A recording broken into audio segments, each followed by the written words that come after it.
জরুরি অবস্থার সময়ে জাতীয় কংগ্রেস ভেঙেই জনতা পার্টির আবির্ভাব হয়েছিল।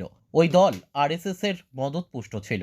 মহামতি লেনিন এর মৃত্যু শতবর্ষ উপলক্ষে আগরতলা টাউন হলে আয়োজিত হল সভায় পলিট ব্যুরো সদস্য তথা প্রাক্তন মুখ্যমন্ত্রী মানিক সরকার এই কথা বলেন। তার দাবি, তখনকার সময়ে কংগ্রেসই মোড়ক বদলে বিজেপি সরকারের আদলে কেন্দ্রের ক্ষমতায় অধিষ্ঠিত হয়েছিল, কিন্তু এখন দেশ থেকে বিজেপি সরকারকে সরাতে মাঠে নেমেছে সেই কংগ্রেস। মানিক সরকারের এই দোলাচলে এনডি জোটের ভবিষ্যৎ নিয়ে সন্দেহ হওয়া স্বাভাবিক বলেই মনে করছে রাজনৈতিক মহল। বর্তমানে দেশে আরএসএস মদতপুষ্ট বিজেপি পরিচালিত সরকার ক্ষমতায় রয়েছে। তাছাড়া বিজেপি সরকারের চিন্তাভাবনার মধ্যে আচরণ রয়েছে। তার কথায়, লেনিনের শিক্ষা আজ প্রাসঙ্গিক। লেনিনের শিক্ষাকে বর্তমানে কাজে লাগাতে হবে। কৌশলগত দিক থেকে বিজেপিকে হারাতে হবে।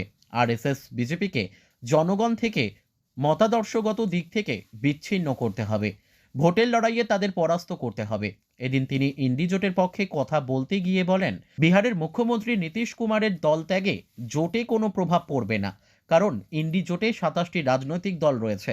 তার মতে, জরুরি অবস্থার সময়ে জাতীয় কংগ্রেস ভেঙেই জনতা পার্টির আবির্ভাব হয়েছিল। ওই দল আরএসএস এর মদতপুষ্ট ছিল। তার দাবি, তখনকার সময়ে কংগ্রেসই মোড়ক বদলে বিজেপি সরকারের আদলে কেন্দ্রের ক্ষমতায় অধিষ্ঠিত হয়েছিল, কিন্তু এখন দেশ থেকে বিজেপি সরকারকে সরাতে মাঠে নেমেছে সেই কংগ্রেস। সাম্রাজ্যবাদ যখন পরাভূত হয়ে ভারতবর্ষ ছেড়ে চলে যেতে বাধ্য হয়েছে, স্বাধীন দেশে বিভক্ত ভারতবর্ষে যে সরকারটা তৈরি হলো কংগ্রেসের নেতৃত্বে,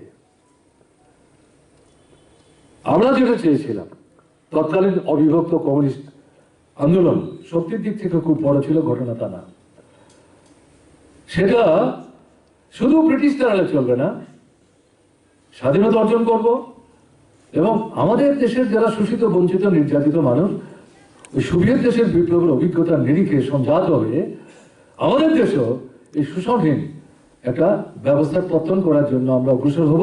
কাজে নতুন যে সরকার তৈরি হবে তারা এই লক্ষ্যে কর্মসূচি বাস্তবায়ন করবে। কংগ্রেসের হাতে যখন ক্ষমতায় গেল, দেখা গেল কংগ্রেস এটা করছে না।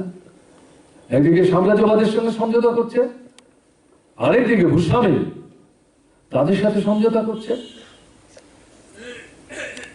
এবং শোষিত বঞ্চিত নির্যাতিত মানুষ যারা স্বাধীন ভারতবর্ষে তাদের জীবনের মৌলিক সমস্যাগুলো সমাধান সুরাহা করার জন্য যে কর্মসূচিগুলি গ্রহণ করা দরকার, কিছু কিছু গ্রহণ করছিল প্রথম দিকে, সার্বিকভাবে যেটা গ্রহণ করা দরকার সেটা করছিল না।